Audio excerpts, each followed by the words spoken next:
Hello students. ये NCERT corner for life science का platform है। आज हम इसके ऊपर जिपमेर 2000 का जो पेपर हुआ था उसमें बायोलॉजी का जो पार्ट है वो सोल्व करेंगे।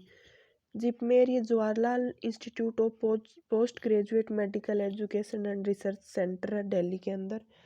ये पहले मेडिकल एंट्रेंस खुद की अलग से करवाता था, अब कंबाइंड एग्जाम होती है नीट के लिए। तो इसमें बायोलॉजी का जो पार्ट है वो हम सोल्व करेंगे, तो ये हमारे लिए पीवाईक्यू प्रैक्टिस हो जाएगी और बायोलॉजी का एक अच्छा खासा रिवीजन हो जाएगा इसके लिए। तो हम इसमें पहला क्वेश्चन देखते हैं। Hormones of hypothalamus are called. जो हाइपोथैलेमस के हार्मोन्स हैं वो क्या कहलाते हैं? तो इसमें दे रखा है ऑप्शन 1 एंजियोटेंसिस, बी दे रखा है इसमें ट्रोफिक हार्मोन, सी इसमें दे रखा है ग्रोथ हार्मोन और डी इसमें दे रखा है रेगुलेटरी हार्मोन्स। तो हाइपोथैलेमस से क्या है, न्यूरोट्रांसमीटर्स निकलते हैं मोस्टली, और वो आके पीयूष जो ग्लैंड होती है ना उसके एडिनो हाइपोफाइसिस और न्यूरो हाइपोफाइसिस में उनका वो स्टिमुलेट करते हैं हार्मोन्स को। तो ये एक तरह से ट्रोपिक हार्मोन्स होते हैं। जो पिट्यूटरी ग्लैंड के जो हार्मोन्स होते हैं ना उनको ये स्टिमुलेट करने का काम करते हैं, stimulates the hormones of pituitary gland. तो ये मोस्टली ट्रोपिक हार्मोन होते हैं और इसका करेक्ट ऑप्शन होगा आंसर नंबर बी। अब नेक्स्ट इसमें question, the phenomenon of fertilization was first preserved by. जो फर्टिलाइजेशन का फिनोमेना था वो सबसे पहले कौन से साइंटिस्ट ने दिया था? तो इसमें ऑप्शन ए दे रखा है हार्टविग ने, बी दे रखा है इसमें रॉबर्ट हुक ने, सी इसमें ल्यूएन हुक ने और डी इसमें दे रखा है वीजमैन ने। तो जो फर्टिलाइजेशन का जो फॉर्मूला है, फिनोमेना है, सॉरी फॉर्मूला नहीं फिनोमेनन, वो हार्टविग ने दिया था। हार्टविग साइंटिस्ट थे, उन्होंने 1875 के अंदर दिया था फर्टिलाइजेशन का फिनोमा। और रॉबर्ट हुक है, उन्होंने दिया था 1665 के अंदर। सेल को उन्होंने फर्स्ट बार डेड सेल को देखा था। ल्यूवियन हुक है जो साइंटिस्ट, इन्होंने फर्स्ट बार जो जिंदा सेल है ना उसको देखा था। और विजमैन ने जर्म प्लाज्म थ्योरी दी थी विजमैन ने। तो इसमें इसका करेक्ट ऑप्शन होगा ऑप्शन नंबर ए हार्टविग ने। हार्टविग ने 1875 के अंदर सी अर्चिन का जो फर्टिलाइज्ड एग देखा था, इन्होंने सबसे पहले सी अर्चिन का फर्टिलाइज्ड एग देखा था और इन्होंने फर्टिलाइजेशन टर्म दिया था। अब नेक्स्ट क्वेश्चन इसमें दे रखा था mammalian follicle in ovary was first described bye.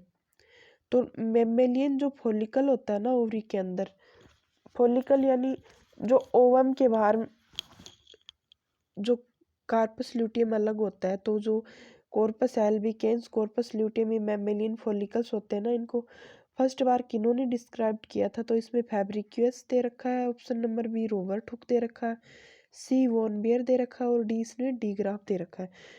तो ह्यूमन ओवरी के अंदर जो पहली बार जो मैमेलियन फॉलिकल का जो टर्म था वो डीग्राफ साइंटिस्ट थे ना, उन्होंने दिया था 1672 के अंदर। डीग्राफ नाम के साइंटिस्ट थे, डीग्राफ, इन्होंने 1675 के अंदर दिया था। और इन्होंने ये बताया था कि ये ओवरी है, ये मेमेलियन जो फॉलिकल है ओवरी के अंदर, यही बाद में फिटस बनता है, एम्ब्रियो बनता है ये बाद में। तो इसी को ग्राफियन फॉलिकल बोला जाता है। मेमेलियन फॉलिकल को ग्राफियन फॉलिकल भी बोलते हैं, ग्राफियन फॉलिकल। और इसका टर्म सबसे पहले डीग्राफ ने 1672 के अंदर दिया था। अब नेक्स्ट इसमें क्वेश्चन है, which one of the following phenomena of hereditary characters was not known to Mendel. तो इसमें हेरिडिटरी कैरेक्टर्स दे रखे हैं, मेंडल ने जो डिस्कवर किए थे, और उनसे पूछा है कि इनमें से कौन सा फिनोमेना है वो मेंडल के हेरिडिटरी कैरेक्टर से मैच नहीं होता है। तो इसमें ऑप्शन ए दे रखा सेग्रेगेशन ऑफ एलिल्स, बी इसमें दिया है लिंकेज, बी इसमें दिया है लिंकेज, सी इसमें दिया डोमिनेंट एंड रिसेसिव ट्रेट्स और डी इसमें दिया इंडिपेंडेंट असॉर्टमेंट। तो इन्होंने सेग्रीगेशन ऑफ एलील्स वाला भी दिया था इन्होंने, और डोमिनेंट एंड रिसेसिव ट्रेट्स वाला भी दिया था, और इंडिपेंडेंट असॉर्टमेंट का भी दिया था इन्होंने। तो इन्होंने लिंकेज नहीं दिया था, मेंडल ने लिंकेज के ऊपर वर्क नहीं किया था। लिंकेज के ऊपर वर्क किया था मॉर्गन नाम के साइंटिस्ट ने। तो लिंकेज जो टर्म है वो मेंडल के वर्क से रिलेटेड नहीं है। नेक्स्ट क्वेश्चन है इसमें, इन अल्केप्टोन्यूरिया, अल्केप्टोन्यूरिया के लिए इन्होंने नीचे स्टेटमेंट्स दे रखे हैं और उनसे इसे मैच करना है। तो the urine turns black, the pathway of phenylalanine metabolism is blocked, two genes for the traits are inherited. तो इसमें क्या होता है कि ये एल्केप्टोन्यूरिया एक मेटाबॉलिक डिसऑर्डर होता है, मेटाबॉलिक डिसऑर्डर होता है ये, और ये ऑटोसोमल रिसेसिव डिजीज होती है, ऑटोसोमल रिसेसिव डिजीज होती है। और ये एक होमोजेनिक ऑक्सीडेज एंजाइम होता है, होमोजेनिक ऑक्सीडेज एंजाइम होता है। तो ये उसकी कमी की वजह से होता है ये डिजीज। तो इसमें यूरिन है वो ब्लैक हो जाता है, और जो फिनाइल एलानिन मेटाबॉलिज्म का जो पथवे है ना वो इसमें ब्लॉक हो जाता है, और इसके लिए दो जीन्स जिम्मेदार होती हैं। हवा के टच में आते ही है ना यूरिन इसमें ब्लैक हो जाता है। तो इसमें करेक्ट ऑप्शन होगा ऑल ऑफ द अबव। अल्केप्टोन्यूरिया क्या होती है, ऑटोसोमल रिसेसिव डिजीज होती है, और इसके अंदर होमोजेनेटिक ऑक्सीडेज जो एंजाइम है ना उसका पाथवे है ना फिनाइल एलानिन मेटाबॉलिज्म है वो ब्लॉक हो जाता है वो पाथवे, और हवा के टच में आते यूरिन है ना वो ब्लैक होने लगता है। तो ये बीमारी अल्केप्टोन्यूरिया एक ऑटोसोमल रिसेसिव डिजीज है, और इसके अंदर करेक्ट ऑप्शन इसका होगा ऑप्शन नंबर 4। अब नेक्स्ट क्वेश्चन इसमें दे रखा है, enzyme necessary for transcription is. तो ट्रांसक्रिप्शन होता क्या है, इसमें एंजाइम्स दे रखे हैं, एंडोन्यूक्लियेज, आरएनए पॉलीमरेज, डीएनए पॉलीमरेज और आरएनएज। तो ट्रांसक्रिप्शन का प्रोसेस होता क्या है इसमें, ये डीएनए से आरएनए बनने की प्रोसेस होती है ना, डीएनए से आरएनए बनने की प्रोसेस, ये ट्रांसक्रिप्शन होती है। और ये कौन से एंजाइम के प्रेजेंस में होती है, ये आरएनए पॉलीमरेज एंजाइम होता है ना, आरएनए पॉलीमरेज एंजाइम, तो उसकी प्रेजेंस में ये ट्रांसक्रिप्शन का प्रोसेस होता है। तो इसमें करेक्ट ऑप्शन होगा ऑप्शन नंबर 2, ऑप्शन नंबर 2 इसमें करेक्ट होगा।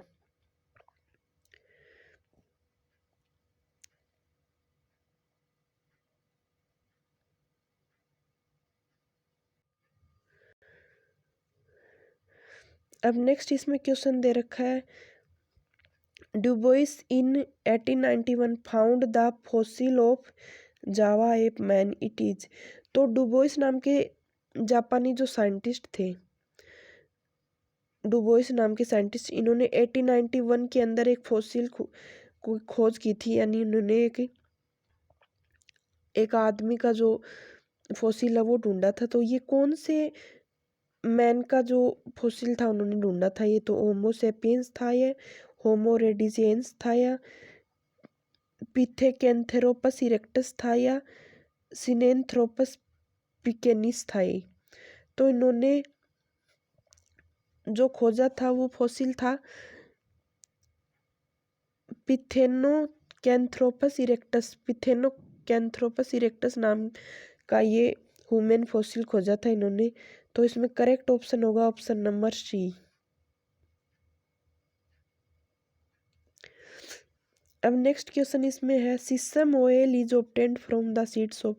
सीसम ऑयल है वो कौन से प्लांट के सीड से है ना वो ऑब्टेंड किया जाता है। तो इसमें रिसिमस कैम्यूनिस, सिसेमस इंडिकम, कैर्थेमस टिंक्टोरियस एंड ब्रेसिका कैम्पेस्टरिस। तो जो सीसम का ऑयल है वो सीसेमम इंडिकम जो है सीसम का प्लांट होता है ना उससे ये ऑब्टेन किया जाता है। अब नेक्स्ट क्वेश्चन है इसमें, Sesbania rostrata is a bio fertiliser crop, it contains. तो सिस्बानिया रोस्ट्राटा है वो बायो फर्टिलाइजर क्रॉप होती है। तो ये मोस्टली कैसे ये बायो फर्टिलाइजिंग करती है, तो इसमें ऑप्शन ए दे रखा है रूट नोडुल्स, बी इसमें दे रखा है स्टेम नोडुल्स, सी इसमें दे रखा सी एंड ए एंड बी, और डी इसमें दे रखा नन ऑफ द अबव। तो इसमें ऑप्शन नंबर सी करेक्ट होगा। इसमें रूट नोडुल्स भी पाए जाते हैं और स्टेम नोडुल्स भी पाए जाते हैं, और ये लेग्यूमिनस प्लांट होता है, लेग्यूमिनस प्लांट होता है ये। और इसमें रूट नोडुल और स्टेम नोडुल दोनों ही प्रेजेंट होती है। सिसवानिया रोस्ट्राटा प्लांट है, ये बायो फर्टिलाइजर क्रॉप होती है। अब नेक्स्ट क्वेश्चन है इसमें, cell in the neck of archegonium of Dryopteris are in how many longitudinal और वर्टिकल रोज। तो आर्चिगोनियम होती है ड्राइप्टेरिस की, तो ड्राइप्टेरिस की जो आर्चिगोनियम है उसके अंदर हाउ मैनी लॉन्गिट्यूडनल और vertical row cells of the neck के अंदर कितनी सेल्स पाई जाती हैं, तो लॉन्गिट्यूडनल और वर्टिकल रो में। तो इस ये जो ड्राइप्टेरिस की आर्चिगोनियम होती है ना, ये 5 से लेके 7 सेल्स तक हाइट की होती है, यानी 5 या 7 सेल की हाइट होती है इसमें। और इसके अंदर वर्टिकली रो होती है ना सेल्स की, ये 5 या 7 सेल्स इतनी तो ऊंची होती है। और जो वर्टिकली ये जो सेल्स पाई जाती है ना इसमें, ये इसमें 4 पाई जाती है ड्राइप्टेरिस के अंदर। आर्चिगोनियम में ड्राइप्टेरिस में 4 सेल्स पाई जाती है। नेक्स्ट क्वेश्चन है इसमें, विच one of the following is A fresh water sponge. ये क्वेश्चन बहुत बार एग्जाम्स में रिपीट हुआ है, एनिमल किंगडम का क्वेश्चन है ये। फ्रेश वाटर स्पॉन्ज इसमें से पूछा है कौन सा है, तो यू प्लेक्टेलिया, इसको हम विनस बास्केट बोलते हैं। नेक्स्ट है स्पॉन्जिला, यू स्पॉन्जिया और शाइकोन। तो यू प्लेक्टेलिया को हम विनस फ्लावर बास्केट बोलते हैं, विनस फ्लावर बास्केट। स्पॉन्जिला इसमें होता है fresh water sponge. You Spongia होता है ये बाथ स्पॉन्ज बोला जाता है इसको, और शाइकोन है इसको स्काइफा बोला जाता है। तो इसमें फ्रेश वाटर स्पॉन्ज पूछा है तो ये होगा स्पॉन्जिला। स्पॉन्जिला इसमें फ्रेश वाटर स्पॉन्ज होता है। अब नेक्स्ट इसमें क्वेश्चन दे रखा है, हिपेटिक सिका इन कॉकरोच आर डेरिव्ड फ्रॉम।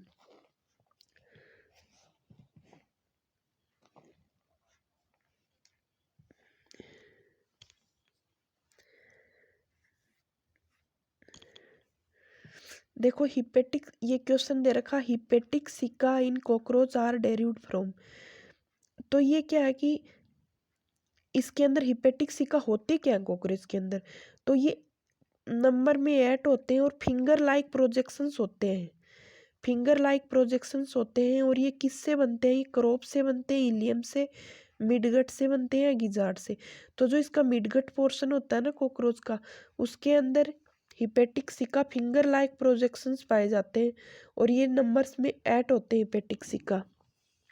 तो इसका करेक्ट ऑप्शन होगा मिडगट। मिडगट वाला जो पोर्शन होता है कॉकरोच का, उसमें हिपेटिक सिका पाए जाते हैं।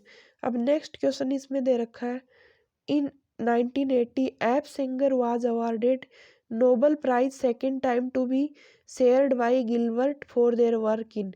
तो एप सिंगर साइंटिस्ट थे 1980 के अंदर, ये दूसरी बार नोबल प्राइज मिला था इनको, और उन्होंने वो गिलबर्ट के साथ में शेयर किया था, यानी 2 साइंटिस्ट को साथ में मिला था।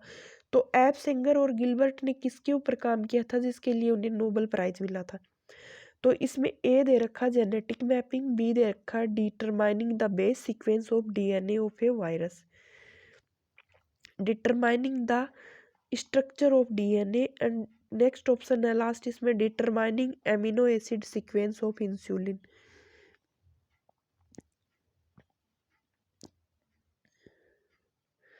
तो ये जो एप सिंगर जो साइंटिस्ट है ना 1980 के अंदर, तो इनको फर्स्ट बार जो नोबेल प्राइज मिला था 1959 के अंदर, और ये मिला था इंसुलिन के ऊपर वर्क करने के लिए, इंसुलिन के ऊपर वर्क करने के लिए इन्होंने इंसुलिन की एमिनो एसिड सीक्वेंस है वो डिस्कवर की थी, एमिनो एसिड सीक्वेंस है वो 1959 के लिए। तो फर्स्ट बार इनको मिला था इंसुलिन की एमिनो एसिड सीक्वेंस को डिस्कवर करने के लिए।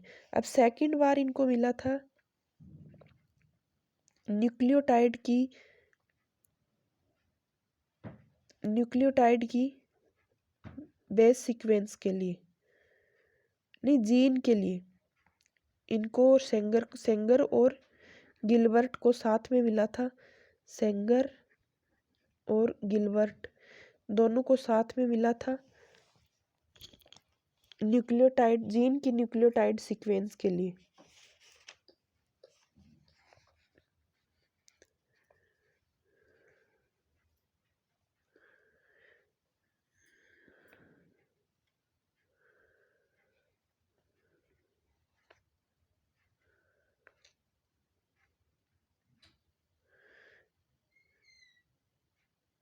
Determining amino acid sequence of insulin, तो इनको मिला था determining amino acid sequence of insulin. Next question है इसमें ऑप्शन नंबर 4 इसका करेक्ट होगा 133 का। नेक्स्ट है question, some of these species of Selaginella perennate by means of, तो इसमें bulbils, stem tubers, both A and B and none of the above. तो इसमें क्या है कि प्री प्री नेट पूछा है, यानी वेजिटेटिव रिप्रोडक्शन का टाइप पूछा है। इसमें वेजिटेटिव रिप्रोडक्शन का टाइप पूछा है, तो इसमें बुलबिल्स के द्वारा भी होता है और इसमें स्टेम ट्यूबर्स के द्वारा भी होता है। तो ये ए एंड बी दोनों ही करेक्ट ऑप्शन होंगे इसमें। ऑप्शन नंबर सी इसमें राइट है। Question number 135, a sponge differs from all other metazoans in having a nervous cell, absence of blood, numerous mouthlets and one exit, and none of the above।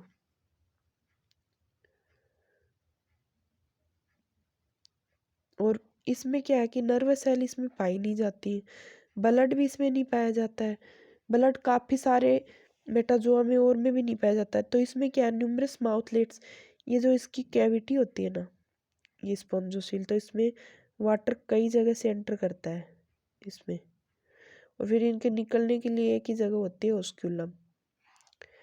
ओस्क्यूलम से ostia से इन होता है water, ostia से इन होता है और ओस्क्यूलम से बाहर निकलता, तो सिंगल एग्जिट होता है और न्यूमरस माउथलेट्स होते हैं। तो इसका करेक्ट ऑप्शन होगा ऑप्शन नंबर सी। नेक्स्ट है question, what is the name of class to which pearl oyster belongs. तो पर्ल ऑयस्टर है ना, वो किससे निकलता है, पहले तो सिफेलोपोडा, पेलिसिपोडा, गैस्ट्रोपोडा और स्केपोपोडा। तो पर्ल ऑयस्टर है, ये काफ़ी बार एग्जाम में रिपीट होता है क्वेश्चन। पर्ल ऑयस्टर किससे मिलता, pink Tada vulgaris, pink Tada vulgaris. और ये कौन सी क्लास से बिलोंग करता है, ये पेलिसाइपोडा क्लास से बिलोंग करता है। पेलिसाइपोडा क्लास होती है, उससे पिंक टाडा वल्गेरिस है, इससे हमें पर्ल मिलता है। नेक्स्ट क्वेश्चन पूछा है, male cockroach can be identified from the female by the presence of, तो मेल फीमेल कॉकरोच में हम डिस्टिंग्विश कैसे कर सकते हैं, anal style, wingless body, elongated abdomen, long antenna. तो एंटीना भी पाई जाती है दोनों में, विंगलेस बॉडी नहीं होती है, बॉडी के ऊपर विंग्स पाए जाते हैं, इलोंगेटेड एब्डोमेन। तो इसमें एनल स्टाइल्स है ना, वो मेल कॉकरोच में पाई जाती है, फीमेल कॉकरोच में नहीं पाई जाती। तो करेक्ट ऑप्शन होगा ए, एनल स्टाइल्स मेल कॉकरोच की पहचान होती है, ना कि फीमेल कॉकरोच की। अब नेक्स्ट क्वेश्चन में हम चलते हैं, the distinguish features of all chordates is. All chordates का पहचान के लिए एक फीचर होता है, वो कौन सा होता है, ये वाटर वेस्कुलर सिस्टम नहीं, ये तो एकानोडर्म्स का होता है। एन इलास्टिक रोड, ए काइटिनस एक्सोस्केलेटन, ये ऑर्थोपोडा का होता है। ए वेंट्रली प्लेस्ड नर्वा कॉर्ड, ये भी नहीं होता है। इसमें करेक्ट ऑप्शन होगा N elastic road, notochord. Elastic road है वो कॉर्डेट्स का करेक्टर होती है। ऑप्शन नंबर बी इसमें राइट होगा। नेक्स्ट क्वेश्चन है, which of the birds can not fly. कौन सा बर्ड है जो फ्लाई नहीं करता है, तो इसके स्ट्रोक, इमू, डक, पिकॉक, तो स्ट्रोक, डक और पिकॉक है वो सभी फ्लाई कर सकते हैं। इसमें इमू होता है ना, इमू, इमू फ्लाई नहीं करता है। इमू कहाँ पाया जाता है? ऑस्ट्रेलिया में पाया जाता है, ऑस्ट्रेलियन बर्ड इमू। तो इसकी 1.5 मीटर हाइट होती है और ये उड़ नहीं सकता है इमू। नेक्स्ट क्वेश्चन है इसमें, an obligate parasite is one which. Obligate parasite कौन सा होता है? Always require a living host, is usually a saprophyte but can become a parasite, always requires dead organic matter to survive, is usually a parasite but can become a saprophyte. तो इसमें obligate parasite का हमें पता होना चाहिए कौन से होते हैं। Always requires a living host, obligate parasite में हम पढ़ते हैं तो इसमें इसको जिंदा रहने के लिए एक लिविंग होस्ट हमेशा चाहिए होता है ओब्लिगेट पैरासाइट में। विकल्पी परजीवी होते हैं ये, अविकल्पी नॉन ओब्लिगेट नहीं होते, ओब्लिगेट पैरासाइट होते हैं। तो इसके अंदर आएंगे वायरसेज, वायरस होता है ना वो ओब्लिगेट पैरासाइट होता है। नेक्स्ट क्वेश्चन इसमें दे रखा है, फाइब्रस रूट्स डेवलप इन मेज फ्रॉम। तो मेज के अंदर जो फाइब्रस रूट है वो कहाँ से निकलती हैं? तो फाइब्रस रूट क्या होती है? ये रूट्स है ना मोनोकोट प्लांट्स में पाई जाती है मोस्टली। तो ये अपर इंटरनोड से निकलती हैं, अपर नोड से निकलती हैं, लोअर नोड से और लोअर इंटरनोड से निकलती हैं। तो ये लोअर नोड से निकलती हैं, लोअर नोड से निकलती है ये। नेक्स्ट क्वेश्चन इसमें दे रखा है, a tissue whose living cells form the mechanical tissue of activity growing organs and whose cell wall show cellulosic unlignified thickening often at the corner of its cell is called। तो इसमें पूछा है कि एक सेल्स का type पूछा है जो कि मैकेनिकल सपोर्ट देती है प्लांट को और ऑर्गन्स को, बढ़ते हुए ऑर्गन्स को मैकेनिकल सपोर्ट देती है, और अनलिग्निफाइड सेलुलोजिक थिकनिंग इसके कॉर्नर पे पाई जाती है। तो ये कौन सा टिश्यू होता है? तो इसमें पैरेनकाइमा है या क्लोरेनकाइमा है या कोलेनकाइमा या स्क्लेरेनकाइमा। तो ये होता है कोलेनकाइमा। कोलेनकाइमा की जो सेल्स होती है ना, जैसे ये कोलेनकाइमा है, ये कोलेनकाइमा सेल्स पाई जाती है। तो इसमें कॉर्नर के ऊपर थिकनिंग पाई जाती है, इनके ऊपर कॉर्नर होते हैं ना जहाँ भी, वहाँ पे सेलुलोज ज़्यादा पाई जाती है। तो ये मैकेनिकल सपोर्ट प्लांट्स को देता है। तो कोलेनकाइमा एक सेल, ये टिश्यू का टाइप है इसमें, कोलेनकाइमा। नेक्स्ट क्वेश्चन है इसमें, you steel is present in. You steel किस में पाई जाती है?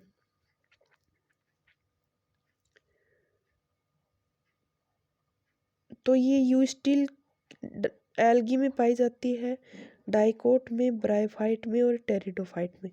तो ये यू स्टील डाइकोट का कैरेक्टर है, जो सेकेंडरी ग्रोथ पाई जाती है ना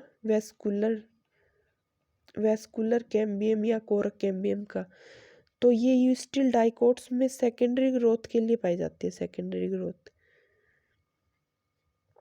और ये साइफोनो स्टील का टाइप है, वेस्कुलर बंडल का। नेक्स्ट क्वेश्चन है इसमें, विच of the following plants keep its stomata open during the night and close during the day.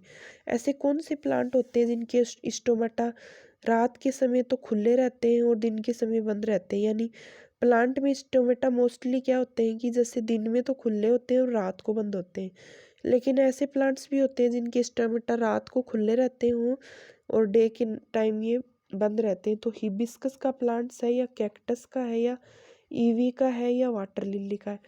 तो ये स्केटोटेटिव स्टेमेटा होते हैं, स्कोटो एक्टिव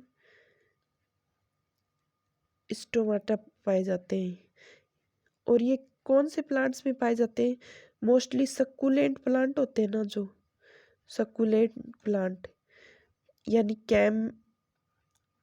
प्लांट बोलते हैं हम जिनको, तो उनमें पाए जाते हैं। तो कैंप प्लांट, सकुलेंट प्लांट कौन से होते हैं?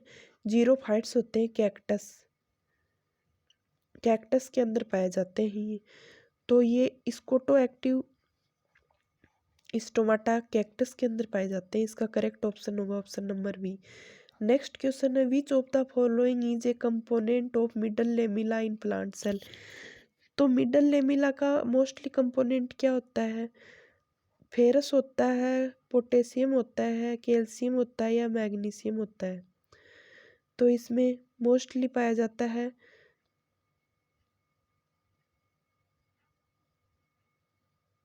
कैल्शियम पैक्टेट की बनी होती है। तो इसका मोस्टली कंपोनेंट होता है वो होता है calcium pectate, calcium pectate. Next question है इसमें, the source of O2 liberated in photosynthesis is. तो O2 लिबरेटेड, जो फोटोसिंथेसिस के अंदर जो O2 निकलती है वो कहाँ से निकलती है?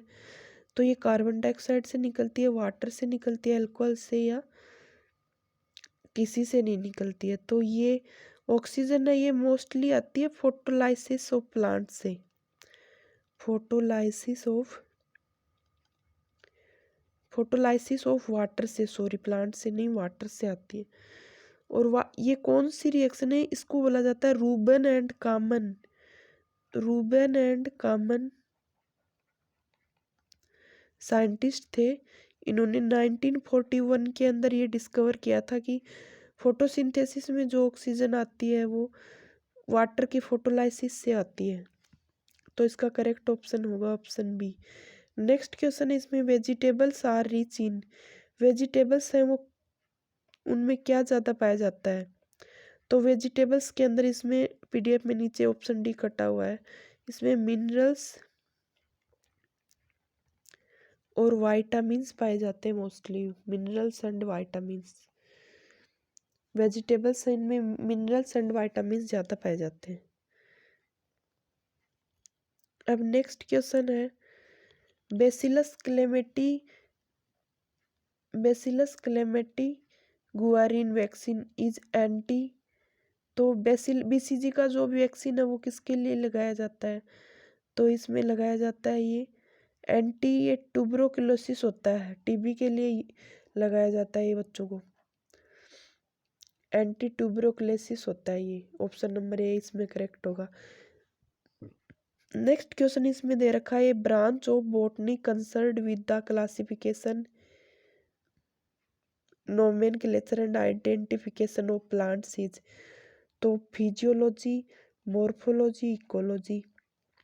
तो फिजियोलॉजी में हम प्लांट्स के मेटाबॉलिक पाथवे वगैरह उनका स्टडी करते हैं। मॉर्फोलॉजी में हम इसकी आउटर, जो भी हम उसको पार्ट्स हैं, आउटर पार्ट्स, उनकी मॉर्फोलॉजी देखते हैं। इकोलॉजी के अंदर हम प्लांट और इन्वायरमेंट का रिलेशन देखते हैं। तो इसमें सिस्टमेटिक जो बॉटनी होती है ना, उनके अंदर क्लासिफिकेशन, नोमेनक्लेचर और आइडेंटिफिकेशन करते हैं। तो ऑप्शन नंबर डी इसमें करेक्ट होगा। नेक्स्ट क्वेश्चन दे रखा है इसमें, रिड्यूसिंग शुगर स्पोसेज। रिड्यूसिंग शुगर होती है ना, जो शुगर का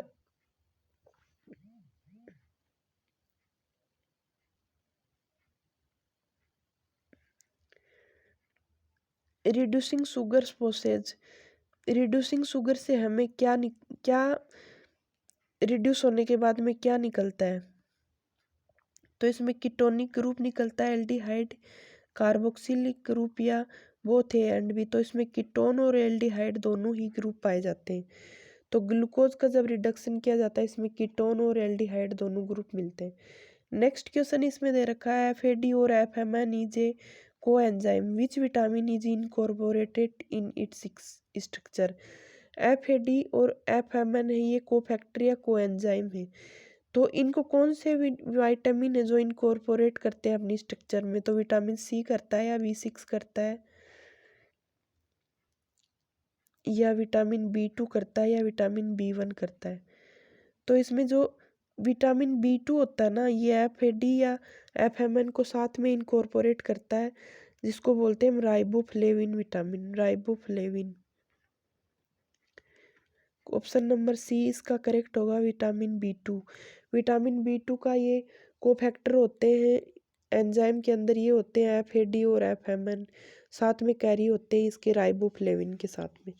नेक्स्ट ऑप्शन है, इस क्वेश्चन है इसमें, who among the following scientist developed cytochemical technique for the presence of DNA।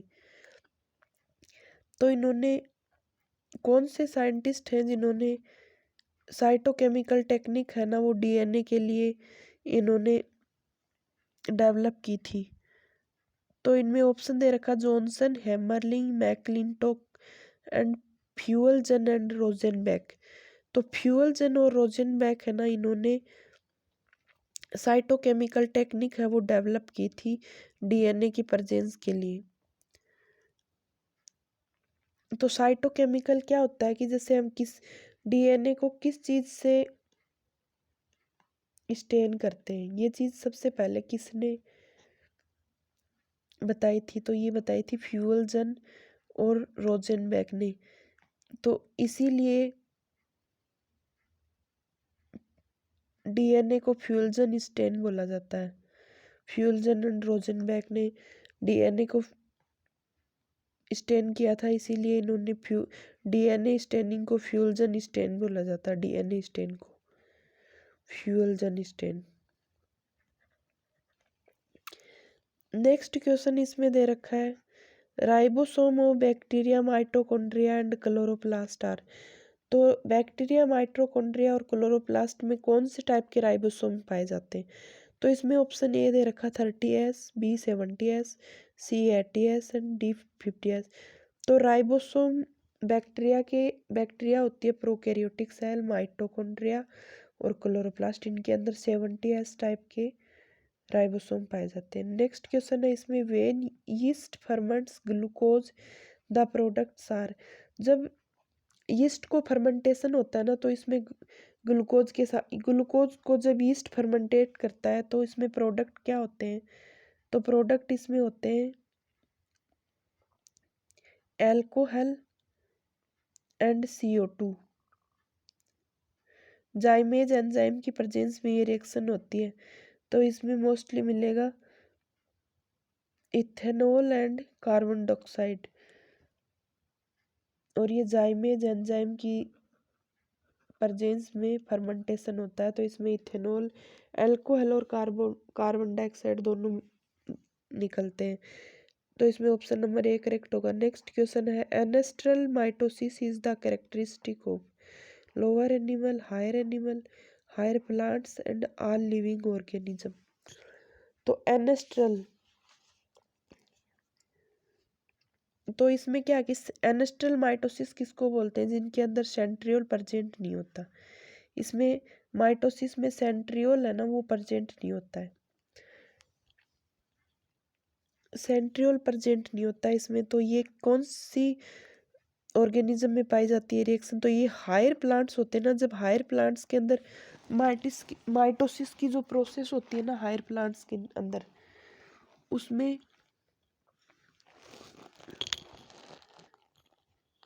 एसेंट्रल होती है, एनेस्ट्रल होती है, यानी इसमें सेंट्रियोल है वो एब्सेंट होता है माइटोसिस में। अब नेक्स्ट क्वेश्चन इसमें दे रखा था, genetic material of bacteria is present as. तो जेनेटिक मटेरियल है ना बैक्टीरिया के अंदर, वो क्या होता है? स्फीरियोसोम होता है या जीनोफोर होता है, लोमासोम होता है या मीजोसोम। तो इसमें जीनोफोर होता है, जिसको न्यूक्लियोइड बोला जाता है, न्यूक्लियोइड जीनोफोर होता है इसका बैक्टीरिया का जेनेटिक मटेरियल। ऑप्शन नंबर 20 में करेक्ट होगा। नेक्स्ट क्वेश्चन इसमें दे रखा है, which of the following is an edible fungus. इनमें से एडिबल फंगस यानी जो फंगस हम खा सकते हैं वो कौन सा होता है? तो इसमें न्यूरोस्पोरा दे रखा है, पेनिसिलिन दे रखा है, गेरिकस और राइजोपस दे रखा है। तो इसमें जो एडिबल जो फंगस होता है वो अगेरिकस होता है, जो मशरूम हम खाते हैं ना वो अगेरिकस होता है, मशरूम अगेरिकस बोला जाता है उसको। तो इसका करेक्ट ऑप्शन होगा option number C. Next question है इसमें, heterotrichous habit is shown by. Heterotrichous जो हैबिट है वो किसके द्वारा शो होती है इसमें थैलस के अंदर? तो इसमें यूलोथ्रिक्स, ऊडोगोनियम, क्लेमाइडोमोनास या स्टिगोक्लोनियम। तो इसमें ट्राइकस क्या होते हैं, फिलामेंट होते हैं लंबे लंबे। तो हेटेरोट्राइकस यानी बहुत सारे टाइप के जो फिलामेंट है वो कौन से एल्गा में पाए जाते हैं, तो यूलोथ्रिक्स में, ओडोगोनियम में, क्लेमाइडोमोनास में और स्टिग्योक्लोनियम में। तो इसमें करेक्ट ऑप्शन होगा स्टिग्योक्लोनियम, ऑप्शन नंबर डी इसमें करेक्ट होगा। अब नेक्स्ट हम देखते हैं question, avena curvature test is used for biosynthesis of. तो एविना कर्वेचर टेस्ट है, ये बहुत बार एग्जाम में रिपीट हुआ है क्वेश्चन। तो ये किसके लिए बायो ऐसे होता है एविना कर्वेचर टेस्ट, तो ये ऑक्जीन के लिए होता है। F.W. वेंट नाम के साइंटिस्ट थे, उन्होंने ये ऑक्जीन के लिए किया था। ऑक्जीन होता है प्लांट ग्रोथ रेगुलेटर। देखिए क्वेश्चंस की लैंग्वेज चेंज हो सकती है और बाकी क्वेश्चंस यही आते हैं एग्जाम्स में, टॉपिक वही है। प्लांट ग्रोथ एंड रेगुलेशन वाला टॉपिक पहले भी था एग्जाम्स के अंदर और अभी भी है। तो जब हम PYQ सोल्व कर लेते हैं तो हमें हमारी प्रिपरेशन का थोड़ा अंदाजा हो जाता है। अब नेक्स्ट क्वेश्चन है इसमें, largest ecosystem of the world are forest, ocean, great lakes and grasslands. तो इसमें हमें पूछा है कि जो सबसे बड़े इकोसिस्टम है ना वर्ल्ड के अंदर वो कौन से हैं, तो जो ओशियन होते हैं ना, महासागर जिनको बोलते हैं ओशियन बड़े बड़े, तो वो सबसे बड़े इकोसिस्टम होते हैं। नेक्स्ट क्वेश्चन है, in a pond if there is too much wastage then the BOD of pond will. तो जैसे कोई पॉन्ड है उसके अंदर बहुत ज़्यादा वेस्ट है, जैसे सीवरेज वगैरह इनके अंदर, तो वहाँ पे BOD क्या होती है वहाँ पे, तो रिमेन सेम, सेम बनी रहती है। डिक्रीज यानी कम हो जाती है, इंक्रीज यानी बढ़ जाती है, और डी यानी ऑप्शन है इसमें बी और सी दोनों दे रखे हैं।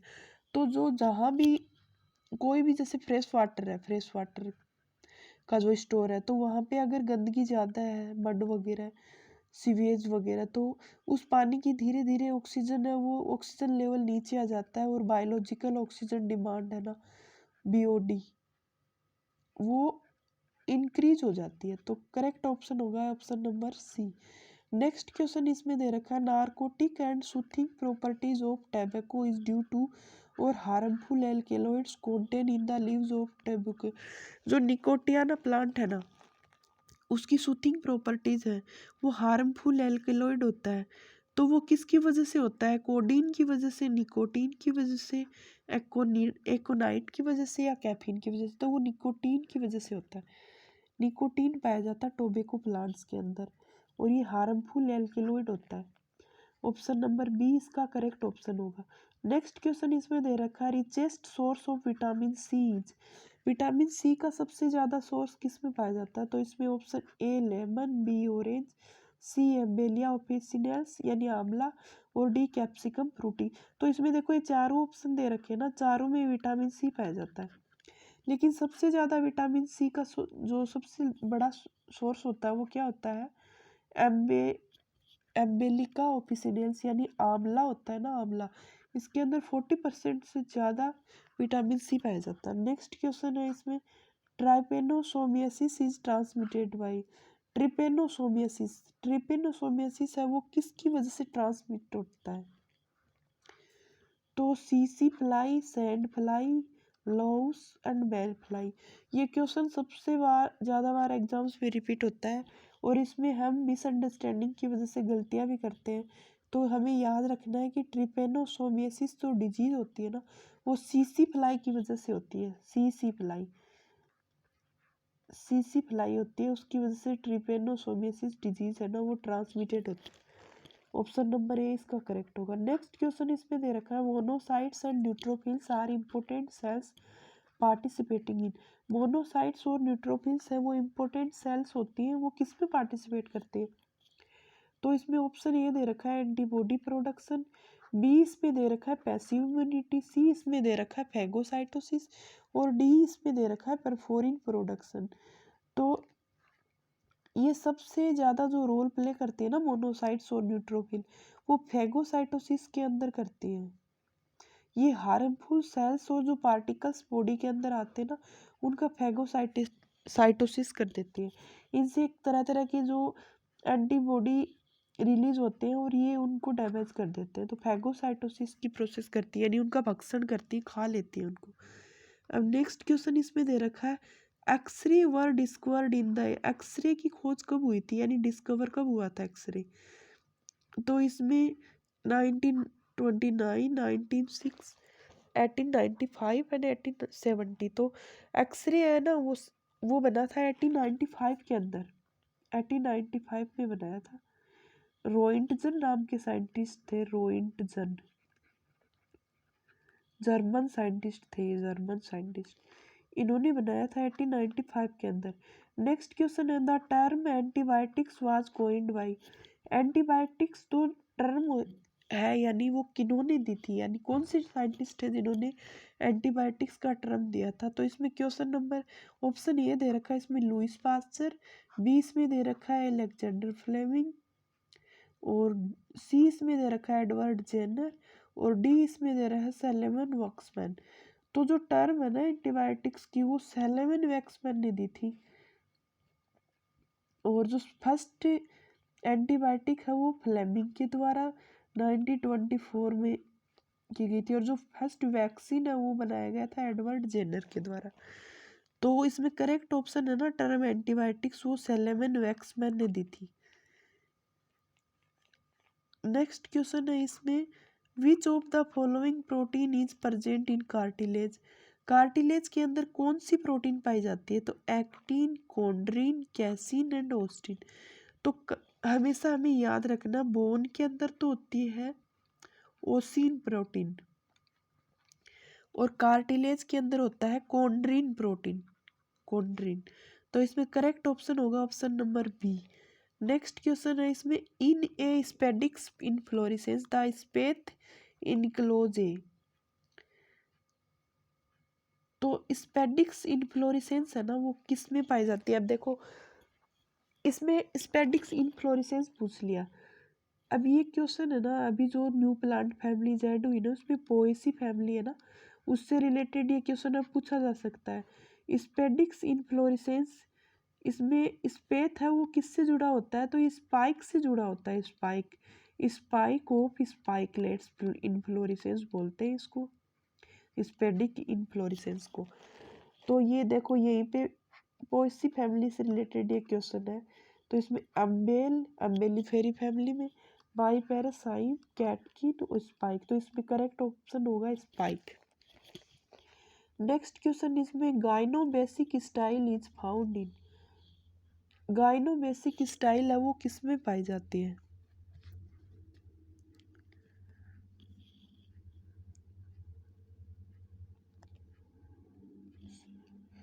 तो ये सेंटेला में पाई जाती है, कोलोकेशिया में पाई जाती है, रेननकुलस में पाई जाती है, ओसिमम के अंदर पाई जाती है। तो ये स्टाइल होती है ना इसमें गाइनोबेसिक स्टाइल को क्या बोलते हैं। तो ये कार्पल्स होते हैं ना, कार्पल्स, कार्पल्स। तो उनकी बेस से जुड़ी हुई है यहाँ पे, इनसे नीचे से जुड़ी हुई आधार से इनसे बेस से निकलती है ये गाइनोब्लास्टिक स्टाइल होती है ये, यहाँ से बेस से स्टाइल निकलती है, स्टाइल ऐसे कार्पल्स से जुड़ी हुई। तो ये किस में पाई जाती है। तो ये लेबियसी फैमिली होती है, लेबियसी फैमिली की जो ओसिमम प्लांट है उसके अंदर पाई जाती है। अब नेक्स्ट क्वेश्चन हम चलते हैं 171 का क्वेश्चन दे रखा है ए माइक्रोस्पोर मदर सेल फॉर्म्स, जो माइक्रोस्पोर मदर सेल होती है ना वो क्या बनाती है। तो जो माइक्रोस्पोर मदर सेल होती है ना एमएमसी वो बनाती है pollen grains, pollen grain haploid होता है, हैप्लोइड पोलन ग्रेन।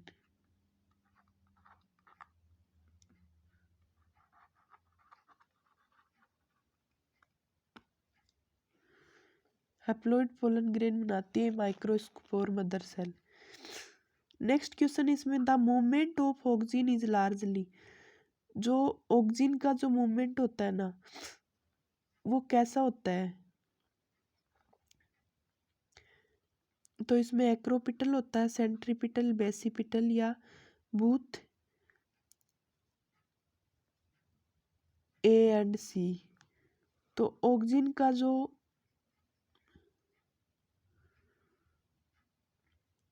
मूवमेंट होता है ना, वो स्टेम होता है ना, उनके अंदर तो होता है, स्टेम के अंदर तो ये होता है बेसिपिटल ऑर्डर में, स्टेम में तो पाया जाता है ये बेसिपिटल ऑर्डर में, और जो रूट होता है ना उसके अंदर होता है ये एक्रोपिटल ऑर्डर में।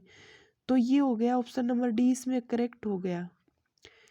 ये जैसे प्लांट है तो ये जो टिप होती है ना सूट की, यहाँ पे ऑक्सीजन का सबसे ज़्यादा वो पाया जाता है, तो ये होता है बेसिपिटल ऑर्डर और ये होता है एक्रोपिटल ऑर्डर रूट्स के अंदर, तो ये दोनों ही पाए जाते हैं। तो इसमें करेक्ट ऑप्शन होगा option number A and C. Next question इसमें है cartilage is produced by, cartilage है वो किसके द्वारा बनाई जाती है? कॉन्ड्रोब्लास्ट, फाइब्रोब्लास्ट, एपिथीलियम और ओस्टियोब्लास्ट। एनिमल टिश्यू से रिलेटेड क्वेश्चन है और गलत फहमी में मत रहना, एनिमल टिश्यू का पूरा टॉपिक एनएमसी ने अब की बार दिया है एग्जाम में, एनसीईआरटी से ये चैप्टर हटा दिया गया है, बट ये इसमें एनएमसी के सिलेबस में है। और कार्टिलेज है वो कौन सी सेल्स के द्वारा बनती है? कॉन्ड्रोब्लास्ट जो सेल्स होती है ना वो तो कार्टिलेज बनाती है, और ओस्टियोब्लास्ट सेल्स होती हैं वो बोन बनाती है। नेक्स्ट क्वेश्चन है इसमें, when coenzyme is combined with apoenzyme, जब कोएंजाइम एपोएंजाइम के साथ में जुड़ता है तो वो क्या बनाता है? तो विटामिन ए बनाता है, holo enzyme, substrate enzyme complex और कोफैक्टर। तो जब एपो एंजाइम और को एंजाइम मिल जाते हैं ना तो वो कंप्लीट फंक्शनल एंजाइम बनाते हैं, कंप्लीट फंक्शनल एंजाइम, और इसको बोलते हैं होलो एंजाइम, होलो एंजाइम। तो करेक्ट ऑप्शन होगा इसमें option number B. Next question है, which of the following events takes place during inspiration in rabbit. देखो रैबिट का टॉपिक पहले था एग्जाम्स में, अभी रिमूव कर दिया है, तो इसमें करेक्ट ऑप्शन होगा इसका, inspiration is a process by which fresh air enters the lungs and due to constriction of external intercostal muscles and flattening of diaphragm। तो ये मेमेलियन का एक तरह से ब्रीदिंग का टॉपिक है, तो उसमें क्या होता है कि कॉन्ट्रैक्शन ऑफ इंटरकोस्टल मसल्स होते हैं और डायफ्रागम का फ्लैटनिंग होती है इसमें। तो इसमें करेक्ट ऑप्शन होगा इंटरकोस्टल जो मसल्स होती है ना,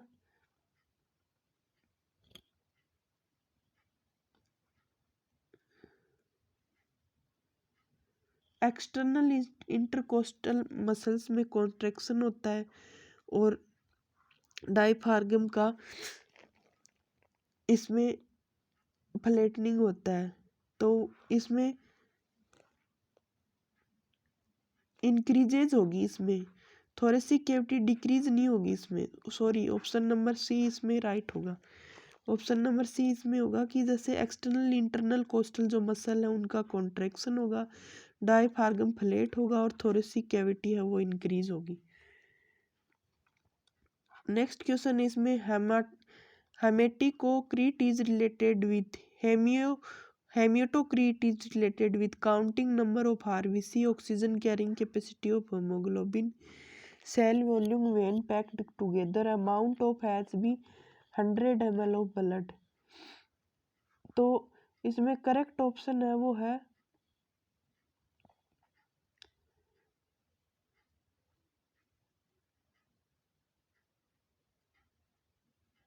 इसमें आरबीसी वॉल्यूम है ना, काउंटिंग नंबर ऑफ आरबीसी वो होती है इसमें, जब आरबीसी का नंबर काउंट होता है ना तो इसको हेमेटोक्रीट बोला जाता है।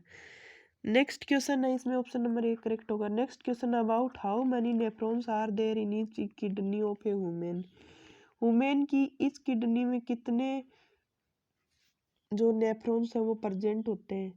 तो इसमें ऑप्शन तो इसमें नहीं दे रखा है, लगभग इसमें ऑलमोस्ट 1.2 मिलियन नेफ्रॉन्स पाए जाते हैं। इस किडनी के अंदर इसमें 1 लाख के लगभग पाए जाते हैं, 1 लाख। नेक्स्ट क्वेश्चन इसमें glenoid cavity is present in, glenoid cavity है वो किस में पाई जाती है? तो इसमें skull of rabbit, xiphisternum, pelvic girdle और पेक्टोरल गर्डल। तो ग्लिनोइड कैविटी है वो पेक्टोरल गर्डल में पाई जाती है। नेक्स्ट ऑप्शन नंबर डी इसमें करेक्ट है। नेक्स्ट क्वेश्चन है इसमें outermost covering of brain is called. Brain की जो आउटर मोस्ट कवरिंग है वो क्या कहलाती है? तो आउटर मोस्ट कवरिंग है ना ब्रेन की, वो ड्यूरा मैटर होती है। DAP, DAP से हमें याद रखना है ड्यूरामेटर, एरेक्नोइड और पायरामीटर। सबसे अंदर वाली होती है वो पायरामीटर, बाहर वाली होती है वो ड्यूरामीटर, और जो मिडल वाली होती है वो एरेक्नोइड होती है। तो इसमें करेक्ट ऑप्शन होगा option number D. Last question है the recapitulation theory was proposed by. जो रिकैपिटुलेशन थ्योरी है वो किसके द्वारा प्रपोज किया गया था? तो जो अर्नेस्ट हिकल नाम के साइंटिस्ट थे ना, ऑप्शन ए में दे रखा है, तो उन्होंने रिकैपिटुलेशन थ्योरी है वो दी थी। और ये थ्योरी क्या थी? ये बायोजेनेटिक लॉ था एक तरह से उनके द्वारा बनाया गया। इसमें उन्होंने बोला था कि जो ओंटोजेनी है वो फाइलोजेनी को रिपीट्स करती है। ओंटोजेनी रिपीट्स फाइलोजेनी, ये बायोजेनेटिक लॉ था, इवोल्यूशन के लिए दिया था इन्होंने। ये थी बच्चों आज की क्लास जिसमें जिपमेट 2000 का क्वेश्चन पेपर था बायोलॉजी का, वो हमने कंप्लीट इसमें सोल्व कर लिया। अगर आपको ये सेशन पसंद आया तो प्लीज़ इसको लाइक करें, मेरे चैनल को सब्सक्राइब करें और क्लास को शेयर भी करें। Thank you.